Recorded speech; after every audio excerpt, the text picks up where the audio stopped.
There's a particular loneliness that doesn't look like loneliness at all. You're in a room. People like you. You're easy to be around. Agreeable, low maintenance. Never too much. And still, some quiet part of you goes to bed feeling like a guest in your own life, like nobody in that room actually knows the person underneath the easiness. Tonight, July 4th, under a waning Cancer moon and a sky lit by the gate of provocation, I want to sit with that feeling with you, gently.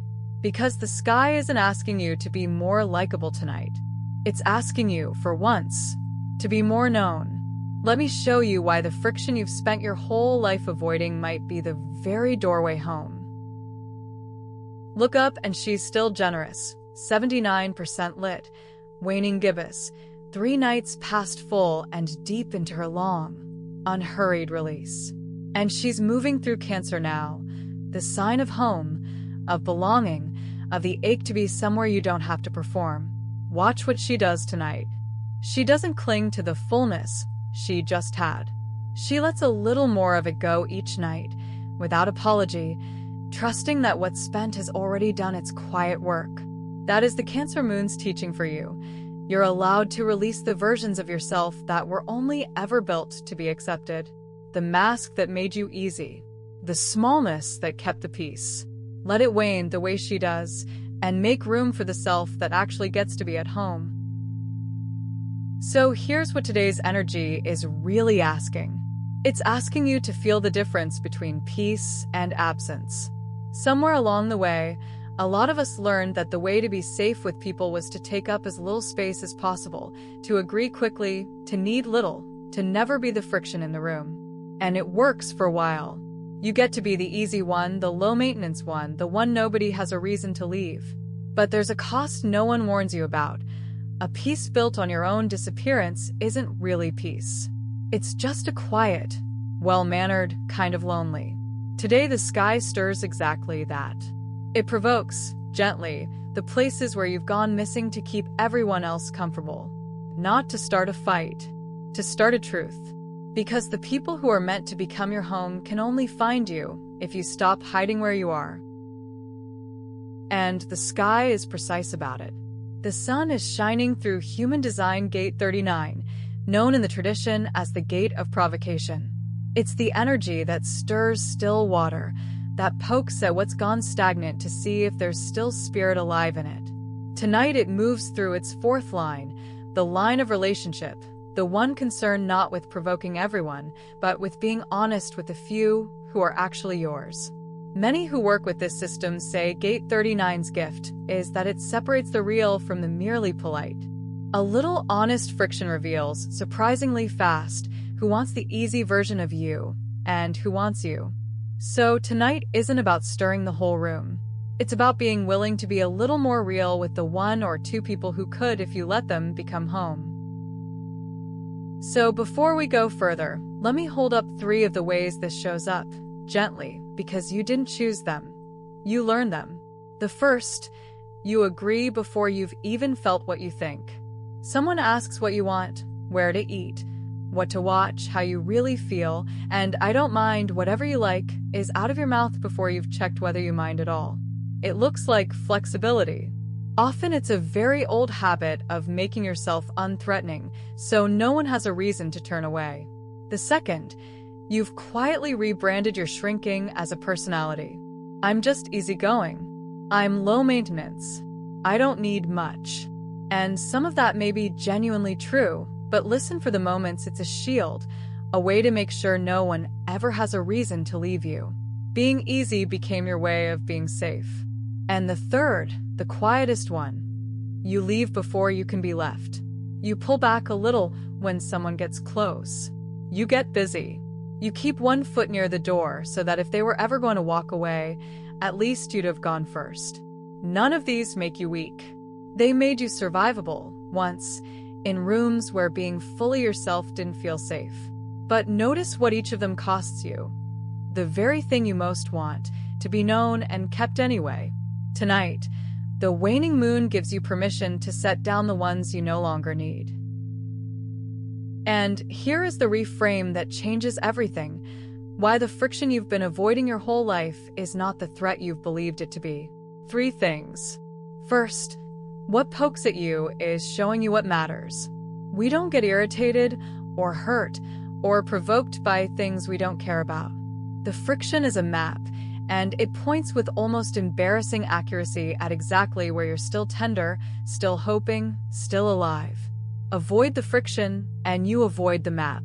Second, a relationship that cannot survive one honest sentence was never really holding you. This one is hard, and it is true.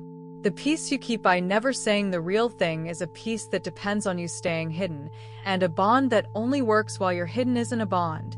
It's an audition that never ends. Better in the long run to know. And third, the one to carry with you.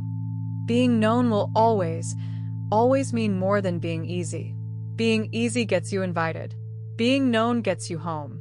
And you cannot skip the friction to reach it, because the friction is simply the sound a real self makes when it finally stops apologizing for existing. An old idea runs underneath all of this, the kind the mystics kept pointing at.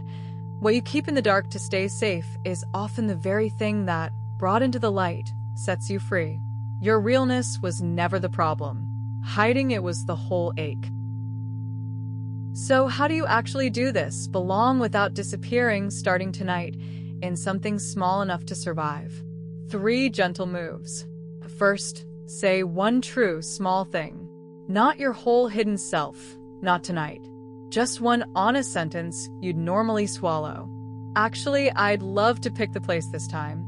That comment stayed with me. I've missed you. Small enough to risk. Real enough to count. Second, let someone see one real need. This is the frightening one, because needing is felt for so long like the fastest way to become too much. So make it tiny. Ask for the bigger half. Say, could you stay a little longer? Let one person witness that you are, in fact, a human being with wants, and notice how much closer it quietly lets them stand. And third, stay in the room after the truth. This is where the old habit will scream at you to backpedal, to laugh it off, to shrink again the second you've been real. Don't. Just breathe and stay. Let the honest thing sit in the air. Let yourself be seen having said it. That staying, that is the whole practice of belonging. Not being loud, not being much, just being present and true, and willing not to vanish the moment you take up a little space. The waning moon releases her light tonight without flinching. Borrow her nerve. So here is tonight's ritual, and it takes 2 quiet minutes.